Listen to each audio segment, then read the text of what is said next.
क्या आपने कभी सोचा है कि कुछ लोग हर मुश्किल से बाहर निकल जाते हैं, हर चैलेंज को फेस करते हैं और जिंदगी में इतना कुछ अचीव कर लेते हैं जैसे उनके पास कोई सीक्रेट फॉर्मूला हो, जबकि कुछ लोग उतनी ही मेहनत के बावजूद वहीं के वहीं रह जाते हैं। ऐसा क्यों होता है? क्या ये सिर्फ किस्मत है या फिर कुछ ऐसा है जो हम नहीं देख पा रहे? हम सब चाहते हैं सक्सेस, चाहे वो करियर में हो, रिलेशनशिप्स में हो या सेल्फ ग्रोथ में। लेकिन रियल सक्सेस, वो जो अंदर तक सुकून दे, वो सिर्फ बाहर की दुनिया से नहीं मिलती। वो शुरू होती है हमारे अंदर से। अब इमेजिन कीजिए, आपके हाथ में एक रोड मैप है, ऐसा नक्शा जो सिर्फ आपको ये नहीं बताता कि क्या करना है, बल्कि ये भी बताता है कि कैसे सोचना है, कैसे डिसीजंस लेने हैं और कैसे खुद को ट्रांसफॉर्म करना है। यही रोड मैप है ये किताब। ये किताब किसी मैजिक ट्रिक की बात नहीं करती, ये आपको कोई शॉर्टकट नहीं देती, बल्कि ये आपको वो हैबिट सिखाती है जो डीप हैं, जो इंसान के कैरेक्टर को टच करती हैं। ये हैबिट्स आपकी थिंकिंग को बदलती हैं, और जब सोच बदलती है तो एक्शंस बदलते हैं, और जब एक्शंस बदलते हैं तब रिजल्ट्स खुद ब खुद बदल जाते हैं। तो अगर आप भी चाहते हैं क्लैरिटी, कॉन्फिडेंस और एक ऐसा माइंडसेट जो किसी भी स्टॉर्म में आपको ग्राउंडेड रखे, सेल्फ अवेयरनेस से लेकर सेल्फ मास्टरी तक, और आज आप इस जर्नी की शुरुआत करने वाले हैं। Habit 1, be proactive. क्या आपको लगता है कि आपकी जिंदगी आपके डिसीजंस का रिजल्ट है या आपकी परिस्थितियों का? हम में से बहुत लोग ये मानते हैं कि जो हमारे साथ हो रहा है, चाहे वो ऑफिस की पॉलिटिक्स हो, फैमिली का प्रेशर या फिर फाइनेंशियल स्ट्रेस, वो हमारी जिंदगी को कंट्रोल कर रहा है। लेकिन इमेजिन कीजिए, अगर आप खुद अपने रिएक्शंस को कंट्रोल कर सकें, अगर आप खुद चुन सकें कि किसी सिचुएशन में आपको कैसा फील करना है, कैसा बिहेव करना है। यही है पहला हैबिट, बी प्रोएक्टिव। प्रोएक्टिव होने का मतलब ये नहीं कि आप हर वक्त बिजी रहें। प्रोएक्टिव होने का मतलब है अपने एक्शंस और रिएक्शंस की रिस्पॉन्सिबिलिटी लेना। जब कुछ गलत होता है तो हम अक्सर बोलते हैं, क्या करूं, मेरी किस्मत ही खराब है, या वो लोग ही ऐसे हैं, मैं क्या कर सकता हूं। लेकिन ये सब बातें एक रिएक्टिव इंसान की पहचान है। रिएक्टिव लोग अपने इमोशंस को, अपने मूड को बाहर की दुनिया के हिसाब से चलने देते हैं। मौसम खराब है तो मूड खराब, किसी ने कुछ कह दिया तो पूरा दिन बर्बाद। लेकिन प्रोएक्टिव लोग, वो अपनी पावर खुद के अंदर ढूंढते हैं। उनका एटीट्यूड होता है, मैं बदल सकता हूं, मैं चूज कर सकता हूं, मैं खुद का क्रिएटर हूं। अब सोचिए, आप अपने दिन की शुरुआत कैसे करते हैं? क्या वो व्हाट्सएप मैसेजेस और न्यूज से होती है? क्या आप रिएक्ट कर रहे हैं या कॉन्शियसली एक्ट कर रहे हैं? प्रोएक्टिव होने का मतलब है स्टिमुलस और रिस्पॉन्स के बीच की स्पेस को पहचानना। उस स्पेस में ही आपकी फ्रीडम है, आपकी ग्रोथ है, आपकी पावर है। मान लीजिए किसी ने आपको इंसल्ट कर दिया। एक रिएक्टिव इंसान तुरंत गुस्से से एक्सप्लोड कर जाएगा, लेकिन एक प्रोएक्टिव इंसान पॉज करेगा, सोचेगा और फिर एक ऐसा रिस्पॉन्स चुनेगा जो उसके वैल्यूज के साथ अलाइंड हो। प्रोएक्टिव लोग खुद से ये नहीं पूछते कि मुझे क्या चाहिए, वो खुद से पूछते हैं, मुझे कैसा इंसान बनना है। और यही सवाल आपकी डायरेक्शन को डिफाइन करता है। जब आप प्रोएक्टिव बनते हैं तो आप विक्टिम बनना छोड़ देते हैं, आप ब्लेम करना छोड़ देते हैं, आप एक्सक्यूजेस देना छोड़ देते हैं, और आप एक नया आइडेंटिटी क्रिएट करना शुरू करते हैं। एक ऐसा इंसान जो लाइफ को खुद लीड करता है। यह हैबिट आसान नहीं है, क्योंकि इसके लिए आपको खुद को फेस करना पड़ता है, अपनी सोच को चैलेंज करना पड़ता है। लेकिन यही हैबिट बाकी 6 हैबिट्स की फाउंडेशन है। तो आज से एक छोटा स्टेप लीजिए, अपनी लैंग्वेज बदलिए। मैं कुछ नहीं कर सकता की जगह बोलिए, मैं ट्राई करूंगा। मेरे पास वक्त नहीं है की जगह कहिए, ये मेरी प्रायोरिटी नहीं है। क्योंकि जब आप प्रोएक्टिव बनते हैं, आप सिर्फ सिचुएशंस नहीं बदलते, आप खुद को बदलते हैं। और जब इंसान खुद को बदलता है तो पूरी दुनिया बदलने लगती है। Habit 2, begin with the end in mind. एक पल के लिए अपनी आंखें बंद कीजिए और इमेजिन कीजिए कि आप अपने ही फ्यूनरल में खड़े हैं। हाँ, आपने सही सुना, आपका फ्यूनरल। आपके दोस्त, आपके परिवार वाले, आपके कॉलीग्स, सब वहां हैं और वो आपके बारे में बोल रहे हैं। अब सोचिए, आप क्या चाहते हैं कि वो लोग आपके बारे में क्या कहें? वो बहुत अमीर था, या वो इंसान दिल से इतना सच्चा था कि उसकी बातें आज भी याद आती हैं? Welcome to habit 2, begin with the end in mind. यानी किसी भी काम की शुरुआत करने से पहले उस काम का अंत यानी उसका फाइनल रिजल्ट आपके दिमाग में क्लियर होना चाहिए। इस हैबिट का मकसद है कि हम क्लैरिटी के साथ जिए, कि हम अपनी जिंदगी बस जी ना रहे हों बल्कि डिजाइन कर रहे हों। क्योंकि सच्चाई ये है कि बहुत से लोग बिजी हैं, हार्ड वर्किंग हैं, लेकिन गलत सीढ़ी पर चढ़ रहे हैं। इमेजिन कीजिए, आप पूरी ताकत से एक दीवार पर सीढ़ी चढ़ रहे हैं और जब ऊपर पहुंचते हैं तो पता चलता है वो दीवार तो गलत थी। यही होता है जब हम बिना सोचे समझे बस दौड़ते रहते हैं। करियर, पैसा, सक्सेस सबके पीछे भागते हैं, लेकिन ये सोचे बिना कि हम असल में चाहते क्या हैं। Begin with the end in mind का मतलब है कि आप अपनी जिंदगी का एक पर्सनल ब्लूप्रिंट बनाएं। जैसे एक आर्किटेक्ट हर बिल्डिंग को बनाने से पहले उसका नक्शा तैयार करता है, वैसे ही आपको अपनी लाइफ का नक्शा बनाना होगा। आप कौन बनना चाहते हैं? आपका मकसद क्या है? आपके वैल्यूज क्या हैं? अगर आपके पास ये क्लैरिटी है तो फिर आपके डिसीजंस भी क्लियर होंगे। फिर आप सब कर लेना है वाली कंफ्यूजन में नहीं फंसेंगे। आप वही चुनेंगे जो आपके विजन के साथ मैच करता है।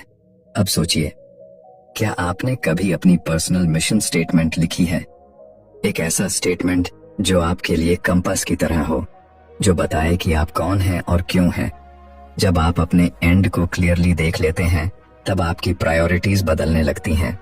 अब आप अर्जेंट चीजों के पीछे नहीं भागते, आप इम्पोर्टेंट चीजों को चुनते हैं। अब आप दूसरों की एक्सपेक्टेशन से नहीं चलते, आप अपने अंदर की आवाज को सुनते हैं। इस हैबिट का एक इमोशनल ट्रूथ है, हम सब 2 बार चीजें क्रिएट करते हैं।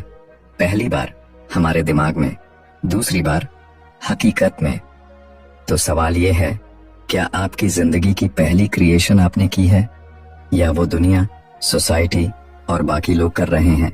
आज ही कुछ वक्त निकालिए और खुद से ये सवाल पूछिए, जब मेरी जिंदगी का अंत होगा मैं अपने बारे में क्या महसूस करना चाहूंगा? और फिर उसी विजन के साथ आज की शुरुआत कीजिए।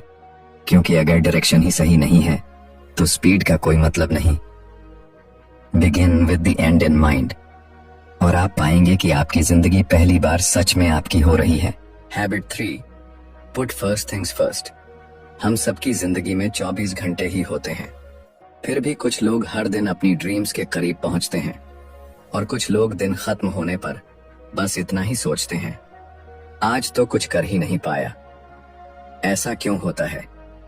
क्योंकि फर्क समय की मात्रा में नहीं है, फर्क है प्राथमिकता यानी प्रायोरिटीज में। और यही है तीसरा habit, put first things first. मतलब जो सबसे जरूरी है उसे सबसे पहले करना सीखो। अब ये सुनकर आपको लग सकता है, अरे ये तो टाइम मैनेजमेंट की बात है, लेकिन नहीं, ये उससे कहीं गहराई में जाता है। ये हैबिट आपको टाइम को मैनेज करने की नहीं, खुद को मैनेज करने की बात करता है।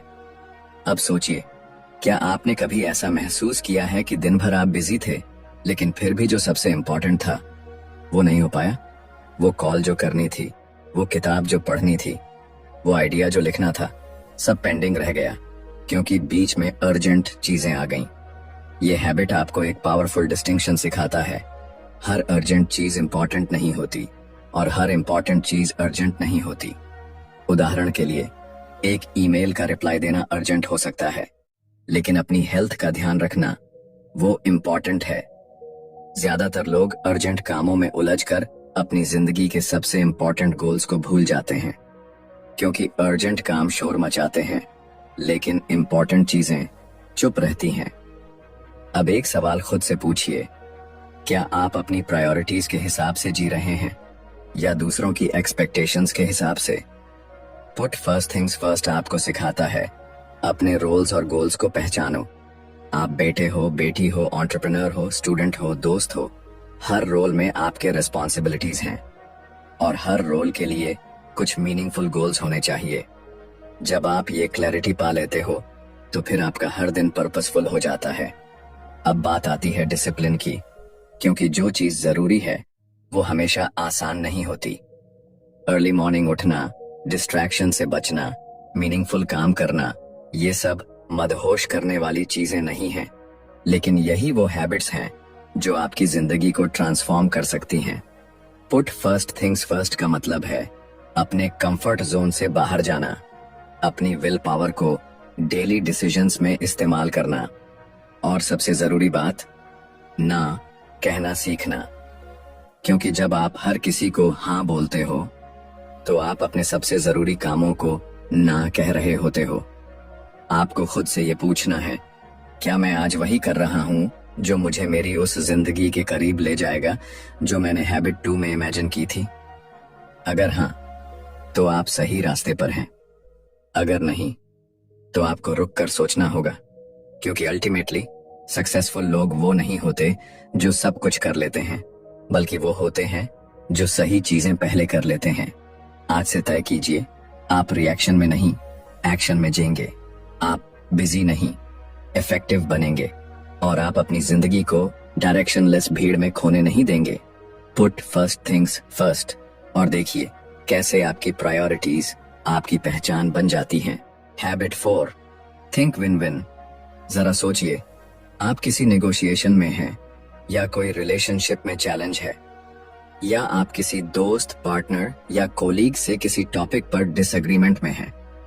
अब एक सवाल, क्या आपको हर बार जीतना जरूरी लगता है, या आपको लगता है कि अगर सामने वाला जीत गया तो आप हार गए? हम जिस दुनिया में पले बढ़े हैं, वहां एक कॉमन माइंडसेट है, या तो मैं जीतूंगा या वो। जैसे जिंदगी एक रेस है जिसमें एक की जीत दूसरे की हार बन जाती है। लेकिन क्या सच में जिंदगी सिर्फ एक कंपटीशन है? क्या हर इंटरेक्शन में किसी एक को हारना जरूरी है? चैप्टर 4 का यही कोर है, थिंक विन विन, यानी ऐसी सोच रखना जिसमें मैं भी जीतूं और तुम भी। ये कोई मोटिवेशनल कोट नहीं है, ये एक माइंडसेट है जो रिलेशनशिप्स, कम्युनिकेशन और कोलैबोरेशन की फाउंडेशन बन सकता है। थिंक विन विन का मतलब है कि हम दूसरों के साथ compete नहीं करते, बल्कि कोलैबोरेट करते हैं।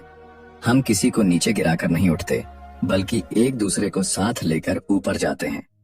अब सोचिए, आपने कभी ऐसा महसूस किया है कि किसी की सक्सेस देखकर आपको थोड़ा सा जलन हुआ हो, या कभी आप चाहते थे कि कोई आपकी तारीफ करे, लेकिन जब उसने किसी और की तारीफ की तो आपको बुरा लगा? ये फीलिंग्स बहुत नेचुरल हैं, क्योंकि हम कंपैरिजन की कल्चर में जीते हैं।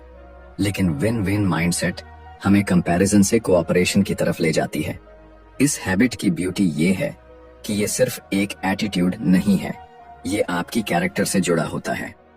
विन विन सोचने के लिए आपको चाहिए इंटीग्रिटी, आप जो कहते हैं वही करते हैं, मैच्योरिटी, दूसरों के विचारों का सम्मान करना, और अबंडेंस मेंटालिटी, ये मानना कि इस दुनिया में सभी के लिए काफी कुछ है। जिन्हें विन विन नहीं आता वो स्कैरसिटी में जीते हैं। उन्हें लगता है कि प्यार, रिस्पेक्ट, सक्सेस सब लिमिटेड है, कि अगर किसी को मिल गया तो मेरे लिए कम हो जाएगा। लेकिन जो विन विन सोचते हैं वो जानते हैं दूसरे की सक्सेस मेरी सक्सेस को कम नहीं करती, बल्कि हम साथ मिलकर और ज्यादा हासिल कर सकते हैं। अब ये आसान नहीं है, क्योंकि कई बार लोग आपको मैनिपुलेट करेंगे, चीट करेंगे। तो क्या हर बार विन विन पॉसिबल है? नहीं, लेकिन ये माइंडसेट हमेशा पॉसिबल है। कभी कभी बेस्ट सॉल्यूशन होता है नो डील, यानी अगर कोई सिचुएशन विन विन नहीं बन सकती तो मैं उसमें एंटर ही नहीं करूंगा। इमेजिन कीजिए, आपकी रिलेशनशिप्स ऐसी हों जहां दोनों पार्टीज ग्रो करें, जहां कोई ईगो बैटल ना हो, बल्कि म्यूचुअल रिस्पेक्ट हो, जहां आपकी जीत सामने वाले की हार ना बने। थिंक विन विन सिर्फ बिजनेस या नेगोशिएशन में नहीं, ये पेरेंटिंग, फ्रेंडशिप्स, लव और इवन खुद से रिश्ते में भी काम करता है। जब आप खुद के लिए विन चाहते हैं सेल्फ रिस्पेक्ट के साथ, और सामने वाले के लिए भी विन चाहते हैं कंपैशन के साथ, तभी आप ट्रूली इफेक्टिव बनते हैं। क्योंकि असली जीत अकेले जीतना नहीं होता, असली जीत तब होती है जब आप सबके साथ जीतते हैं। तो आज से चूज कीजिए विन लूज या लूज विन नहीं, सिर्फ और सिर्फ विन विन।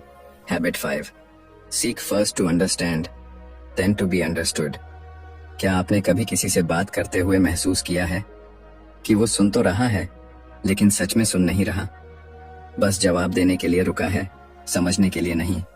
अब खुद से पूछिए, क्या आप भी कभी ऐसा करते हैं? हम इंसान नेचुरली बोलने की जल्दी में रहते हैं। हम चाहते हैं कि लोग हमें समझें, हमारी फीलिंग्स समझें, हमारी बात मानें। लेकिन हम भूल जाते हैं कि कनेक्शन का पहला स्टेप होता है समझना, सिर्फ बोलना नहीं। यही है 5वां habit, seek first to understand then to be understood. मतलब अगर आप चाहते हैं कि कोई आपकी बात समझे तो सबसे पहले आप उसकी बात समझिए।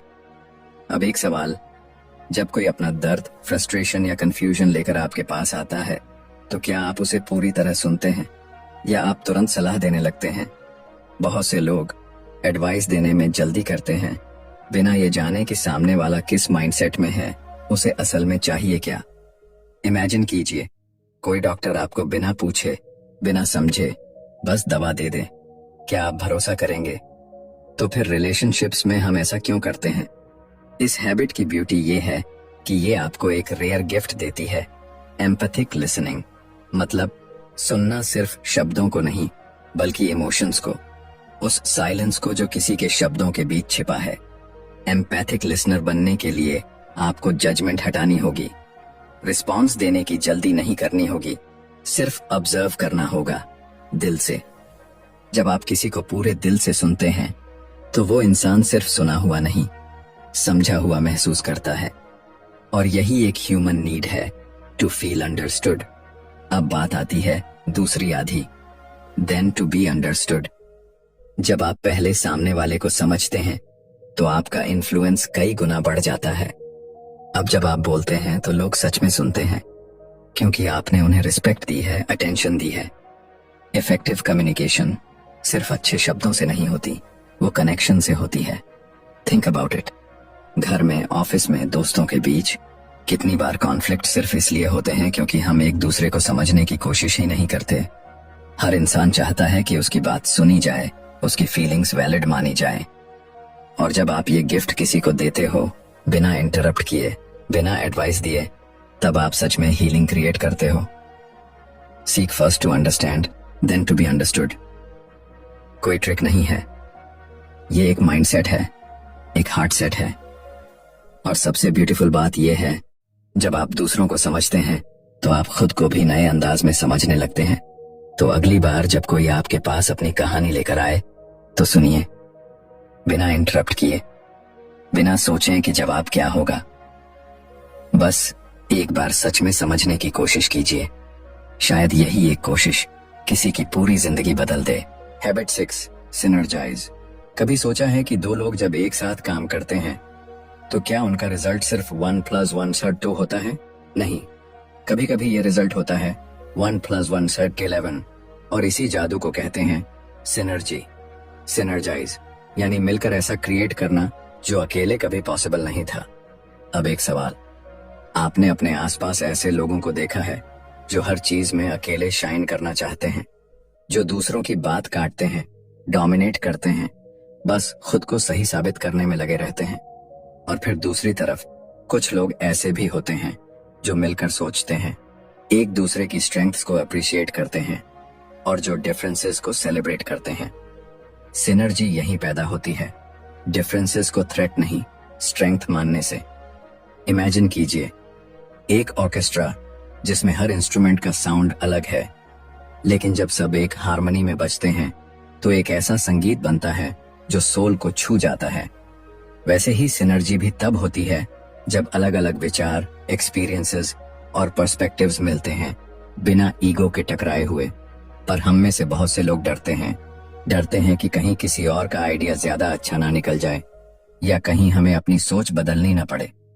लेकिन सच्ची सिनर्जी तभी पॉसिबल है जब हम खुद को ओपन करें, जब हम ये मान लें कि मुझे सब नहीं पता और मैं किसी और से भी कुछ सीख सकता हूँ। सिनर्जी का मतलब कॉम्प्रोमाइज नहीं है। कॉम्प्रोमाइज में दोनों साइड्स कुछ लूज करते हैं, लेकिन सिनर्जी में दोनों साइड्स कुछ नया क्रिएट करती हैं जो इंडिविजुअली कभी मुमकिन नहीं था।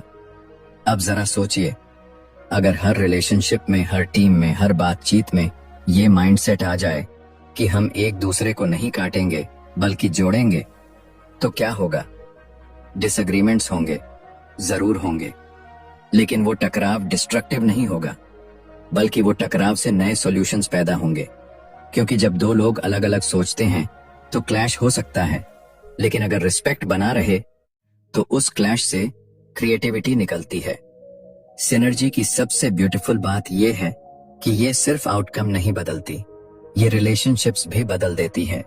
जब आप किसी की बात ओपन हार्ट से सुनते हैं, उसके आइडियाज को सीरियसली लेते हैं, तो वो इंसान खुद को एम्पावर्ड महसूस करता है और तभी ट्रस्ट बनता है। और यही ट्रस्ट हर ग्रेट कोलैबोरेशन की नींव है। इसलिए अगली बार जब आप किसी टीम में हो या किसी से डिसएग्रीमेंट हो, तो सोचिए, क्या मैं सिर्फ जीतना चाहता हूं या हम साथ मिलकर कुछ नया बनाना चाहते हैं? क्योंकि दुनिया को अकेले कॉन्कर नहीं किया जा सकता, पर साथ मिलकर हम एक ऐसी दुनिया बना सकते हैं जहां हर व्यक्ति की यूनिकनेस एक एसेट है। सिनर्जाइज और देखिए कैसे आप अकेले की ताकत से कहीं ज्यादा बन सकते हैं। Habit 7, sharpen the saw. Imagine कीजिए, एक आदमी जंगल में लकड़ी काट रहा है, पसीना पसीना हुआ जा रहा है, लेकिन लकड़ी कट ही नहीं रही। आप पास जाकर पूछते हैं, भाई आरी को तेज क्यों नहीं करते? और वो थका हुआ आदमी जवाब देता है, समय नहीं है, लकड़ी काटनी है। अब सोचिए, क्या आप भी अपनी जिंदगी में इसी तरह भाग रहे हैं? काम पर काम, रिस्पॉन्सिबिलिटीज की भरमार, डेडलाइंस, प्रेशर, स्ट्रेस, लेकिन रुके बिना, थके बिना, सोचे बिना, बस चलते जा रहे हैं। यही है हैबिट 7, शार्पन द सॉ। मतलब खुद को रिचार्ज करना, रिन्यू करना और फिर से तैयार करना। क्योंकि अगर हम खुद को समय समय पर रिन्यू नहीं करेंगे तो धीरे धीरे थक जाएंगे, टूट जाएंगे और फिर वो इंसान नहीं बचेंगे जो हम बनना चाहते हैं। अब सवाल आता है, आरी को तेज करना मतलब क्या? इसका मतलब है अपने अंदर के 4 डायमेंशंस को नर्चर करना। 1, फिजिकल, आपकी बॉडी, आपकी एनर्जी, आपकी हेल्थ। क्या आप पर्याप्त नींद ले रहे हैं? क्या आप हेल्थी खा रहे हैं? क्या आप रोज चल रहे हैं, हिल रहे हैं, जी रहे हैं? 2, मेंटल, आपका माइंड। क्या आप रोज कुछ नया सीखते हैं, पढ़ते हैं, या सोशल मीडिया स्क्रॉल करते करते आपकी अटेंशन खो रही है? 3, इमोशनल, सोशल, आपकी फीलिंग्स, आपके रिलेशनशिप्स। क्या आप अपने रिश्तों को समय दे रहे हैं? क्या आप खुद से कनेक्टेड हैं या बस दूसरों को खुश रखने की दौड़ में लगे हैं? 4, स्पिरिचुअल, आपकी सोल, आपका पर्पस। क्या आप उस क्यों को याद रख रहे हैं जो आपको मॉर्निंग में उठने की वजह देता है? शार्पन द सॉ कोई लग्जरी नहीं है, ये सर्वाइवल है। क्योंकि अगर आप खुद को नरिश नहीं करते तो आप दूसरों को भी कुछ नहीं दे पाएंगे। अब खुद से पूछिए, आपने आखिरी बार कब खुद के लिए कुछ किया था? कोई किताब पढ़ी हो, कोई वॉक ली हो, किसी के साथ दिल से बात की हो, या बस खुद से जुड़ गए हो? हमेशा याद रखिए, सेल्फ केयर सेल्फिश नहीं होती, ये सबसे बड़ा इन्वेस्टमेंट होती है जो आप खुद में करते हैं। इस हैबिट का जादू तब शुरू होता है जब आप रियलाइज करते हैं कि आपकी सबसे बड़ी एसेट आप खुद हैं। और अगर आप खुद को समय नहीं देते तो धीरे धीरे आपकी प्रोडक्टिविटी, आपकी क्रिएटिविटी, आपकी ह्यूमैनिटी सब डल हो जाती है। शार्पन द सॉ का मतलब है पॉज करना, रिफ्लेक्ट करना और फिर से एनर्जी के साथ राइज करना। तो चाहे वो अर्ली मॉर्निंग की एक पीसफुल साइलेंस हो, या किसी पसंदीदा किताब के कुछ पन्ने, या अपने गोल्स को फिर से रिमाइंड करना, हर छोटा स्टेप आपको फिर से तेज करता है। क्योंकि एक तेज आरी कम एफर्ट में ज्यादा काटती है और एक तेज इंसान कम स्ट्रेस में ज्यादा अचीव करता है। तो आज ही एक कमिटमेंट कीजिए कि आप हर दिन, हर हफ्ते, हर महीने अपने अंदर की आरी को तेज करेंगे, ताकि आप न सिर्फ कामयाब बने बल्कि सस्टेनेबली सफल और सच्चे इंसान भी बने रहें। शार्पन द सॉ और खुद को वो इंसान बनाइए जिसे देखकर आप खुद गर्व महसूस करें। तो अब जब हम इस सफर के आखिरी पड़ाव पर हैं, आइए एक बार ठहरें और इस पूरी जर्नी को दिल से महसूस करें। हमने साथ में 7 हैबिट्स की बात की, लेकिन ये सिर्फ किताब की 7 आदतें नहीं थी, ये थे 7 दरवाजे जो हमें खुद के अंदर ले जाते हैं। ये किताब हमें ये नहीं बताती कि दुनिया को कैसे बदला जाए, बल्कि ये सिखाती है कि खुद को कैसे बदला जाए, अंदर से, गहराई से, सच्चाई से। क्योंकि असली प्रभावशाली लोग वो नहीं होते जो सिर्फ बोलते हैं, बल्कि वो होते हैं जो जिम्मेदारी लेते हैं, जो अपने प्रिंसिपल्स के साथ खड़े रहते हैं, जो सुनना जानते हैं, समझना जानते हैं और फिर एक्ट करते हैं वाइजली, कॉन्शियसली, इंटेंशनली। हर हैबिट एक नया आईना है जहां हम अपनी कमजोरियों से नहीं डरते, बल्कि उन्हें पहचान कर ग्रो करते हैं। बी प्रोएक्टिव ने हमें सिखाया कि हालातों का रोना छोड़ो, इनिशिएटिव लो, रिस्पॉन्स चुनो। Begin with the end in mind ने हमें यह एहसास दिलाया कि एक दिन सब खत्म होगा, तो क्यों ना आज वही जिया जाए जो वाकई में इम्पोर्टेंट है। पुट फर्स्ट थिंग्स फर्स्ट ने हमें सिखाया कि बिजी होना ही प्रोडक्टिव होना नहीं है, बल्कि सही चीजों को सही समय देना ही असली सफलता है। थिंक विन विन ने बताया कि हमारे रिश्ते जीरो सम गेम नहीं है, हम सब साथ में जीत सकते हैं। सीक फर्स्ट टू अंडरस्टैंड शायद सबसे जरूरी लेसन था, क्योंकि इस दुनिया को समझने से पहले हमें एक दूसरे को समझना होगा। सिनर्जाइज ने हमें कोलैबोरेशन का जादू दिखाया, जहां डिफरेंसेस डिवाइसिव नहीं बल्कि क्रिएटिव हो सकते हैं। और अंत में शार्पन द सॉ ने हमें याद दिलाया कि जो भागता है वो थकता है, और जो रुक कर खुद को रिन्यू करता है वही लंबी दौड़ का असली विजेता बनता है।